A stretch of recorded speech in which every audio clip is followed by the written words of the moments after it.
Report Management's Report Folder area allows users to create folders and organize their reports. Users can also create new reports from this view.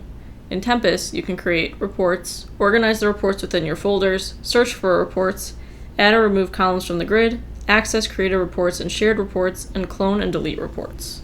Within Report Management, we have a report folder area where you can create report folders and organize your reports.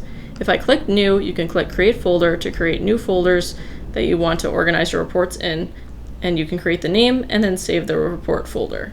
Additionally, you can also create new reports by clicking the New option here as well. If you click on this Reports option here, you can see the different folders as well as your system reports. You can also drag and drop your different reports into the folders as well.